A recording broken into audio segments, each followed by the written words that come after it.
Good evening, you're watching India Today. I'm Gaurav Sawant. On the broadcast this evening, we have a family that was affected by dengue twice. They lost their son 5 years ago, and this year, just a few days ago, they've lost their daughter. This is unimaginable tragedy that's visited a Delhi household. Menka succumbed to dengue just a few days ago. This was 5 years apart. 5 years ago, Ankit was lost to dengue. The family is from Madanpur Khadar in South Delhi. The father, Dinesh, he earns about 10,000 rupees a month, and he's had to borrow a lot of money from relatives, from friends. After Ankit was lost, they put in everything they had to try and save little Menka. They had to pay 45,000 rupees to an upscale private hospital in South Delhi, and yet little Menka's life could not be saved.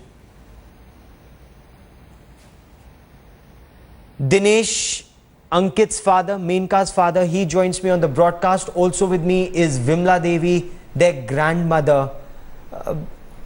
2010 में कहा गया कि बहुत ज़बरदस्त dengue का attack था, एक आतंक था दिल्ली में, उसमें अंकित चला गया। जी सर। इस बार मेनका चली गई 2015 में। आप कहाँ रहते हैं? क्या कोई सफाई नहीं है आपके मोहल्ले में? नहीं सर, कोई सफाई नहीं है यहाँ मदनपुर खादर में, कोई सफाई नहीं है। अब ये देख लिए, वहाँ कोई एमसीडी वाला हमारे को देखने तक नहीं आता कैसे हम जी रहे हैं, कैसे रह रहे हैं। कोई देखने नहीं आता हमारे को किस तरीके से हम रह रहे हैं।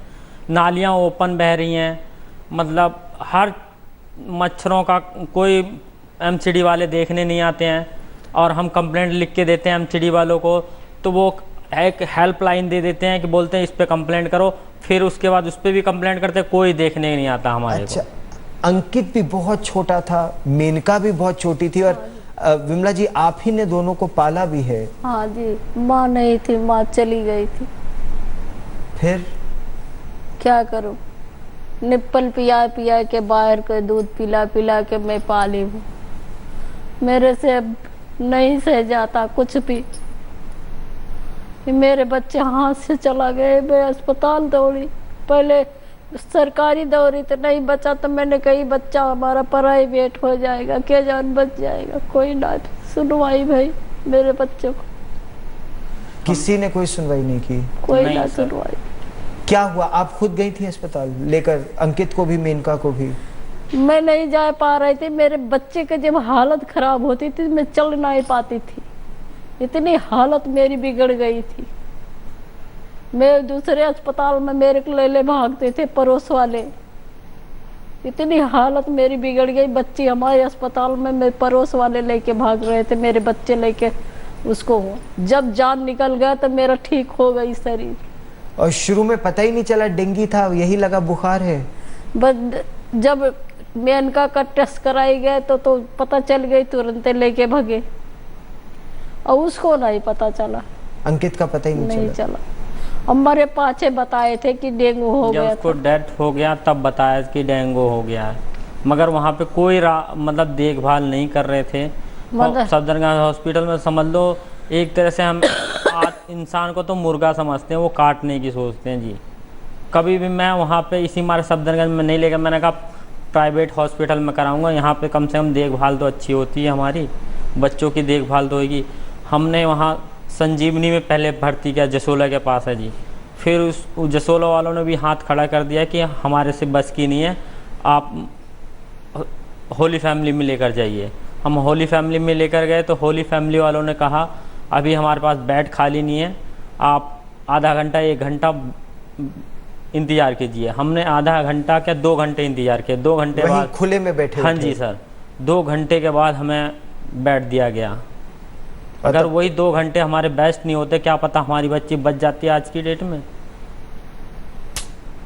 मेरी बच्ची एक को जमीन चल के आई है, बस पकड़ी थी जहाँ पढ़ती थी, वैसे हालत नहीं बिगड़ी थी उसकी।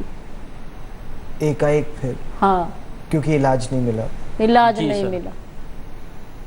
क्या कह रही थी आपसे जब आप वो जब आई? वो आप कह रही थी झंडा लेने कहीं गई थी। हाँ, झंडा फहराने मतलब गई 15 अगस्त पे स्कूल में लहराने गई थी 14 अगस्त को। तो हमने शाम को हमने बुलवा लिया कि बेटा आपकी तबीयत ख़राब है तो घर पे आ जाइए। तो घर पे आई यहाँ बेगमपुर मालवीय नगर, वो मदनपुर खादर। यहाँ से फिर हम तुरंत इसका वो करवाया, 2 बार उल्टी की थी उसने, तो हमने उसका चेकअप कराया कि कहीं डेंगू का असर तो नहीं है। तो फिर वही डेंगू पॉजिटिव निकला, तो फिर शाम को हमने भर्ती करवा दिया इसको ही उसमें संजीवनी हॉस्पिटल में। सरकारी अस्पताल आप गए ही नहीं? नहीं, सरकारी गया ही नहीं सर मैं, क्योंकि पहली बार मैं धोखा खा चुका हूँ, इस बार सरकारी में गया ही नहीं। मगर मुझे प्राइवेट में भी तो यही धोखा मिला। फिर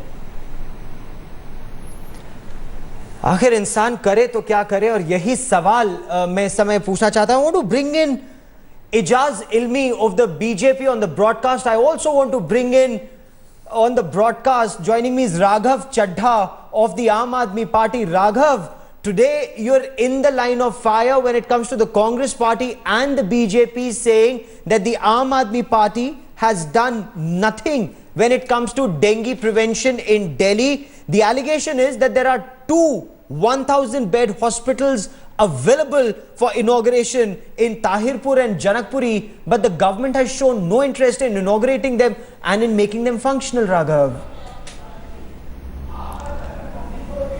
Now, Gaurav, I won't be insensitive and I won't be irresponsible, and I will not do petty politics, parochial politics on this show or on any other show. This is not the occasion and this is not the time to do it. As far as the preparedness of my government goes, and only in my defense, let me say this, that there are 2 aspects to this problem now that you're taking a broad view. One aspect is the prevention, sanitation, conservancy, and the other aspect is the curative aspect, that is the treatment of the disease. As far as the treatment of the disease goes, we are very well equipped, and through your channel I want to say this to the people, that they should not behave in a panic or in a fear-ridden situation. There is adequate facility available in the Delhi government and hospitals. Medicines, beds are available. We are well equipped, and we had anticipated this cyclical spurt in the dengue cases, and therefore keeping that in mind, 300% more beds have been made available. We assumed office in February 2015. 300% more beds have been made available if you compare it with what it was last year. अच्छा, So as far as यही चीज medicine आप goes, Hindi में, as far as test goes, as far as expensive goes, इन्हीं इस परिवार को बताइए जिनका बच्चा मारा गया है, जिनका बच्चा इसी महीने मारा गया है, 11 साल की बच्ची, ये दर दर ठोकरे खाते रहे कि कहीं दाखिला मिल जाए, इनके बच्चे को दाखिला नहीं मिला है। राघव, आम आदमी पार्टी के प्रवक्ता हैं, तो इनका कहना है कि 300% अस्पताल में बिस्तर बढ़ गए हैं और दवाइयों की कोई कमी नहीं है। सर ऐसा कुछ नहीं है, आम आदमी पार्टी जब से आई है तो मैं तो कहता हूँ और बेकार हो गया सर। नहीं, मैं पार्टी के बारे में नहीं कह रहा हूँ, मैं केवल ये कह रहा हूँ कि क्या आपको लगता है कि आपको इलाज मिल रहा है? नहीं सर, मेरे को, मैं प्राइवेट में गया हूँ, मेरे को वो इलाज नहीं मिला जो मिलना चाहिए। मैं 1-1.5 घंटे 2 घंटे वहाँ बर्बाद किया हूँ होली फैमिली में। मैं जान रहा हूँ, मेरे दिल से पूछे मैं कैसे झेला हूँ उसमें। राघव, क्या कहेंगे आप इनको? हमारे पास आंकड़े तो हैं, लेकिन बच्चों की जान नहीं बचा पा रहे हैं हम लोग। जिसके दिल से बीतती है उससे पूछिए सर। मैं गौरव केवल मैं केवल हाथ जोड़ के सर झुकाकर केवल माफी मांग सकता हूं। एमसीडी की इन्होंने बात करी, उसके लिए मैं जवाब नहीं दे सकता। प्राइवेट हॉस्पिटल की इन्होंने बात करी, उसके लिए मैं जवाब नहीं दे सकता। परंतु ये जरूर कह सकता हूं कि जो दिल्ली सरकार जो बन पड़ रहा है कर रही है, हम और वॉर फुटिंग पे काम कर रहे हैं, अपने आप को और सशक्त कर रहे हैं और कोशिशें कर रहे हैं कि ज़्यादा से ज़्यादा लोगों को राहत पहुंचाई जाए। हमने कोशिश करी थी, फरवरी में सरकार बनी, तब से लेकर आज तक लगातार कोशिश कर रहे हैं। मेडिसिन भी अवेलेबल करने की कोशिश कर रहे हैं, नंबर ऑफ बेड्स बढ़ाने की कोशिश कर रहे हैं। परंतु ये सब चीज़ें, दिल्ली में 40,000 डॉक्टर हैं, दिल्ली में 30 से अधिक केंद्र सरकार के अस्पताल है, 40 से अधिक दिल्ली सरकार के अस्पताल हैं, 900 से अधिक प्राइवेट अस्पताल हैं, और कोई भी यदि आपके बच्चे को नहीं बचा पाया तो मैं हाथ जोड़ के केवल ये कहता हूं कि हम पूरी सोसाइटी फेल हो गए हैं और हम सबका सर शर्म से झुक गया। आज शर्म से हम लोग सबका सर निश्चित तौर पर झुक जाना चाहिए। इजाज इल्मी, respond to this. Today one child was lost. 16-month-old child passed away today because the Safdarjung hospital turned her away, saying there are no beds available. This family that's here with me in the newsroom, they are now telling me that they could not get treatment. The MCD never comes to their area to clean up that place. The MCD belongs to your party. Respond to that, Ijaz Ilmi. Well, definitely the MCD is under the control of the BJP, and we are responsible for the work that the MCD does. If sanitation, as my friend Raghav just said, first he says there's no politics, then he speaks about the sanitation, other things. Yes, we have 1,800 cases of dengue, the cyclical spurt is happening, but the preparedness to tackle dengue has been lagging behind. It is a reality that health is a strange subject. I'll give you just one fact and figure: 1,800 cases and 11 deaths. The deaths are because of lack of additional facilities for curative action. They are not because of the cases of dengue. There are 1,800 cases of dengue, and the fact that 11 people have died is primarily because सुनिए ना इजाज इल्मी, unable to find beds. Ijaz Ilmi, difficulty in आप क्या medication. कहेंगे? मेरे Yes. सामने एक महिला बैठी हैं, एक पिता बैठे हैं, इनके 2 बच्चे जाते रहे डेंगू की वजह से, एक 2010 में, एक 2015 में। आप क्या आंकड़े देंगे इनको? आप इनकी आंखों में आंखें डाल के बताइए क्या कर रही है आपकी सरकार? मैं तो हाथ धो लिया, मेरे बच्चे रह गए। मैं बिल्कुल आंकड़ों मैं आंकड़ों की बात नहीं कर रहा हूं। मैं सिर्फ राघव जी का जवाब दे रहा था। जहां तक एक संवेदनशील नागरिक के तहत मैं इन लोगों से कहना चाहता हूं कि वाकई में अफसोस हमें भी है, हर मौत अफसोसनाक होती है, खासतौर से छोटे छोटे बच्चे, क्योंकि ये बीमारी ऐसी है जिससे इंसान बच के निकल जाता है। ज्यादातर लोग बच के निकल जाते हैं, लेकिन इनकी दुविधा में शरीक तो नहीं हो सकते। इतना ही कह सकते हैं कि बहुत ज्यादा अफसोस है कि अगर इनको अस्पताल का बेड नहीं मिला, इनको वक्त पे तीमारदारी या इनकी तकलीफ दूर नहीं हो पाई। सुनिए, समस्या शुरू कहां से हुई? तो इसके लिए वाकई में शर्मिंदगी होती है। एमसीडी के बारे में बताइए इनको, आपके मोहल्ले का हाल बताइए इजाज इल्मी साहब। सर कभी हमारे घर पे आइए तो आपको वहाँ का नज़ारा देख के कहोगे ये आदमी के रहने लायक नहीं जगह है। और पहला नंबर तो नालियाँ ओपन बह रही हैं। मैं फ़िलहाल वीडियो नहीं लाया, नहीं तो मैं आपको लोगों को दिखाता, आप लोग भी हैरान हो जाते कि यहाँ सूअर लौट रही हैं। मगर ऐसे ही कोई सफाई नहीं है, कोई शौचालय बना हुआ है, शौचालय टूटा पड़ा है, कोई इसकी देखभाल नहीं। नालियाँ ओपन बह रही हैं घर के आगे से 1-1 फीट, उसको कोई देखने नहीं आता। सर अपने हाथ से हम खुद नाली साफ़ करते हैं। अभी हाल में 100 रुपये लेकर गली से हमने खुद नाली अपने हाथ से बनवाई है। राघव, 2 दिन पहले 67 सीटें दी आपको दिल्ली ने। दिल्ली को अब क्या जवाब देंगे आप? आज इस परिवार को क्या जवाब देंगे राघव? मेरा परिवार तो उजड़ गया। जैसा कि गौरव मैंने आपके चैनल पर पहले भी कहा, इस परिवार को कोई जवाब देने की ना हिम्मत ना क्षमता मेरे अंदर है। मैं तो हाथ जोड़ के केवल नतमस्तक होकर माफ़ी ही मांग सकता हूं। जहां तक आपने 67 सीटों की बात करी, उसके बारे में मैं ज़रूर ये बात आपको बता सकता हूं कि हमने फरवरी के महीने से ही तैयारी शुरू कर दी थी। पिछली बारी जो डेंगू के केसेस थे, जो रिपोर्ट हुए थे, वो लगभग 1100-1200 के आसपास थे। इस बारी साइक्लिकल हाइक के चलते हमें कहा गया था कि डबल हो जाएंगे, और असेसमेंट भी ये बता रहा था। इसीलिए हमने 3 गुना बेड्स और 3 गुना दवाइयाँ और सबके लिए अरेंजमेंट्स करे हैं। परंतु जैसा कि मैंने आपको शुरुआत में कहा, यदि 900 प्राइवेट अस्पताल, 30-40 दिल्ली के अस्पताल और 20-30 केंद्र सरकार के अस्पताल और 40,000 डॉक्टर मिलकर भी यदि आज नहीं बचा पा रहे हैं, तो हम एज अ सोसाइटी फेल हुए हैं। और हम एज अ सोसाइटी अपना सर झुकाकर नतमस्तक होकर माफ़ी ही मांग सकते हैं और कोशिश कर सकते हैं कि इस सुविधा, इस पूरी जो ये डेंगू की रंगरचना इस समय हमारे सामने है, इसको जल्दी से जल्दी सुधारें। माफी मांग रहे हैं, क्या ये माफी लायक है इस समय हम लोग की स्थिति? मेरे बच्चे तक को ना है, किसको देखूं? हम दोनों बच्चे चला गए, किसको देख के हम परतोख करूं? हमारा तो सर घर बिल्कुल उजड़ गया है। अब हम किसके सहारे जिएं? ये सोचिए, आगे भविष्य में किसी के साथ ऐसा ना हो। ऐसा कर दीजिए कि आगे भविष्य में, हमारा तो खो गया है, अब मैं तो बेकार हो गया हूँ घर से, बिल्कुल समझ लीजिए मेरा अस्तित्व खत्म हो गया है।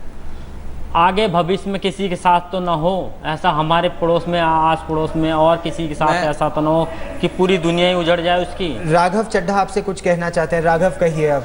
जी नहीं, नहीं गौरव, मैं आपसे कुछ कहना चाहता हूँ। मैं ये कहना चाह रहा था अभी जो इन्होंने पॉइंट उठाया कि इनको सीवर भी हाथ से साफ़ करनी पड़ती है और नालियाँ बह रही हैं और बहुत गंदगी है। मैं आपको इस शो के बाद आश्वासन देता हूँ कि मैं अभी ही अपने स्वास्थ्य मंत्री को फ़ोन करके कहूँगा कि डिविजनल कमिश्नर्स की मीटिंग बुलाएं। एमसीडी पे हमारा कोई कंट्रोल नहीं है, परंतु फिर भी मैं उनसे दरख्वास्त करूँगा कि तुरंत लोकल बॉडीज़ डिविजनल कमिश्नर्स को बुलाकर ये बोला जाए, वहाँ के काउंसलर, वहाँ के मेयर, सबको बोला जाए कि तुरंत वो जगह की सफाई कराई जाए। हमें इसकी जानकारी नहीं थी और हमारा कंट्रोल भी नहीं है, परंतु हम पूरी कोशिश करेंगे एक जिम्मेदार सरकार होने के नाते कि हम तुरंत से तुरंत कुछ भी कर उसे साफ कराएं। इजाज इल्मी, आपका तो कंट्रोल है, आपकी पार्टी का तो कंट्रोल है, आप क्या कहेंगे इस परिवार को जिनका एक बेटा और एक बेटी दोनों डेंगू की भेंट चढ़ गए हैं? अफसोस जाहिर करने के अलावा इस वक्त कोई मैं कुछ ज़्यादा कह नहीं सकता इनके लिए, और शर्मसार हूँ इस बात के लिए कि इनके परिवार पे इतनी दोहरी मार पड़ी, इतनी दुविधा इनको देखनी पड़ रही है। इसके लिए शर्मसार है और पूरा सियासी समाज शर्मसार है इस बात से। दूसरी बात मैं कहना चाहता हूँ और आपके माध्यम से कहना चाहता हूँ, just being sorry is not enough, gentlemen.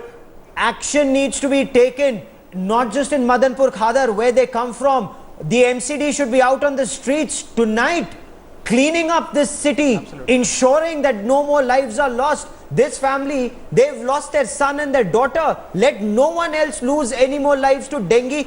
That should be the commitment both from Ijaz Ilmi, his party, and from Raghav Chadha, his party in Delhi, to these two and to so many others like them. Ijaz Ilmi and Raghav Chadha, I have your word for this.